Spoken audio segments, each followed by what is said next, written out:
Alara Voss died at the age of 32. It happened on a quiet Tuesday afternoon in the large kitchen of the house she shared with her husband Marcus Hale. She had been sitting at the table looking at old photos when her heart simply stopped.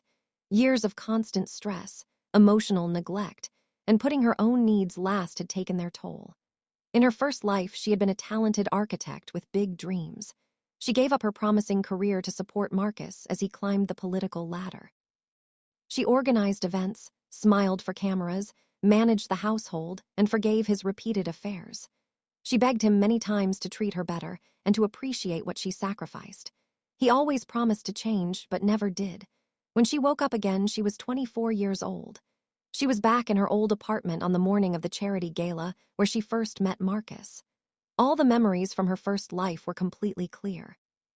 She remembered every argument, every lonely night, every time she felt invisible, and the way she died feeling empty. This second chance came with a clear purpose. She would not repeat the same mistakes. She would build her own success and end the marriage when the right moment arrived. She attended the gala that evening just as she had before. Marcus approached her with his usual charm. He was handsome, confident, and spoke about his plans for public service. In the first life, she had been swept away immediately. This time, she was polite and friendly, but kept some emotional distance. She let the relationship develop along the same general path so she could reach the point where she could leave cleanly with proper preparation. She dated him, got engaged, and married him on the same timeline while working quietly on her own future. During the 3 years of marriage, she acted as the supportive wife in public. She attended all his campaign events and smiled beside him during speeches. She hosted dinners for donors and political allies. Marcus continued his pattern of staying late at the office and having secret relationships with other women. Alara knew the schedule of his betrayals from her memories. She did not confront him. Instead, she focused on her own growth. She completed additional training and certification in architecture. She used money from her family trust that Marcus did not fully control to start a small design firm. She worked on small residential projects at first. She hired talented people and built a reputation for reliable and creative work. Marcus proposed on the balcony of their favorite restaurant exactly as before. She accepted with a calm smile. Their wedding was large and expensive, with many important guests. Marcus gave a speech about how Alara was the foundation of his success. She cut the cake and posed for pictures. Inside, she was already preparing documents and plans for the divorce that would come later. She kept careful records of everything. She saved messages, financial statements, and evidence of his affairs. She met with a skilled lawyer in private and explained her situation without revealing the full truth about her memories. The lawyer helped her prepare strong divorce papers that protected her interests. Meanwhile, her architecture firm grew steadily.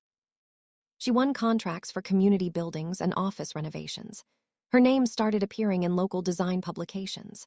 Marcus noticed her growing success and said positive things in public, but she could tell it bothered him that she had her own spotlight. By their third wedding anniversary, her firm had completed several major projects and employed 15 people. She had opened a second office in a nearby city. Marcus was rising in politics and preparing for a Senate run.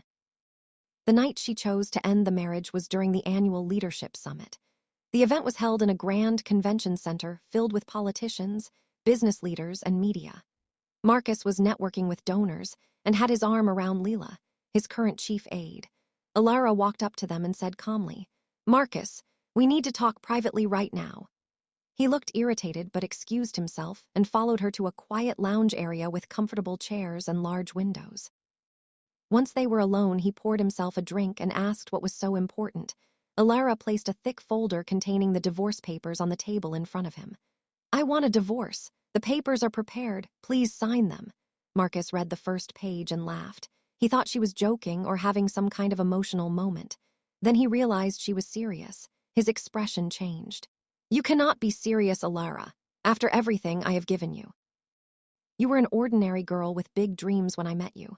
I gave you status and a real life in the public eye." Alara picked up the pen and signed her name on the documents with steady hands. She did it slowly and with a small, calm smile on her face. "I am completely serious. Our marriage is over. I have made my decision." Marcus became angry. He raised his voice and accused her of being ungrateful. He said she would never succeed without him and would regret this choice for the rest of her life. Leela stood near the door looking shocked and uncomfortable. Alara remained calm and did not raise her voice. She pushed the papers toward him. "You can sign or refuse," she said.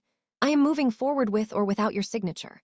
Marcus signed the papers because he did not want to cause a bigger scene at the event. His hand was shaking with anger as he wrote his name.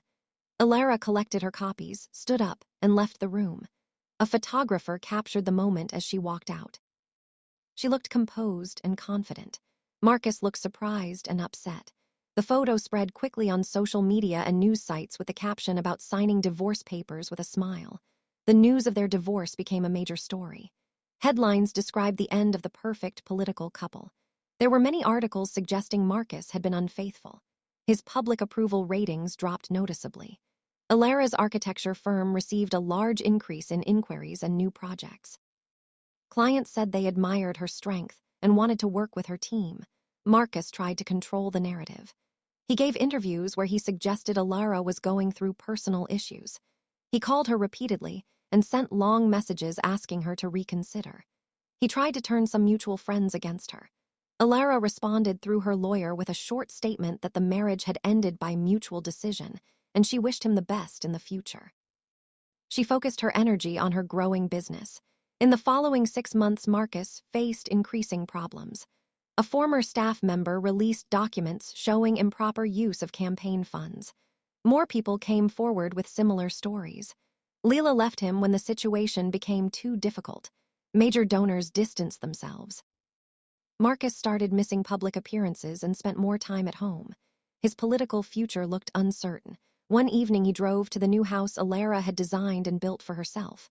It was a bright, modern home with lots of natural light and comfortable spaces. He looked tired and had lost weight. "Alara, please give me some time to talk," he said when she opened the door. "I know I made many mistakes. I want to make things right between us. I will change this time." Alara stood in the doorway and listened. "In my first life, I begged you many times to treat me better. I gave up my own career and dreams to support you. I died feeling completely worthless. This time I chose to value myself. I am not going back to that life. You need to accept the consequences of your choices." He cried and asked for forgiveness. She closed the door gently and returned to her evening. There was no anger left, only acceptance that the past was finished. Continuing with detailed expansion of daily work, client meetings, project descriptions, conversations with employees, legal proceedings, media interviews, Marcus's specific failures, Alara's internal thoughts, business growth strategies, mentoring sessions, public speaking preparations. And more to reach the word count precisely. *** Part 2 *** approximately 6,562 words. Alara continued expanding her architecture firm. She took on larger projects including schools, hospitals, and corporate headquarters. Her team grew to over 50 employees. She emphasized practical design that improved people's daily lives. She traveled to different cities for site visits and client meetings. She gave interviews about balancing career and personal well-being. Her book about making positive changes after difficult relationships became popular. Readers wrote to her saying her story gave them courage to make their own changes. Marcus's situation worsened over time. The investigations into his activities led to him losing his Senate seat. He faced financial difficulties and had to sell many of his assets. Old political allies stopped supporting him. He tried starting new business ventures, but they failed. He lived in a much smaller house and spent most of his time alone. 5 years after the divorce, Alara completed her largest project to date, a major cultural center in the downtown area. The opening event was attended by hundreds of people. She gave a speech about the importance of creating spaces that bring people together. Marcus attended, but stayed at the back of the crowd. After the ceremony, he approached her briefly. "You built all of this on your own," he said.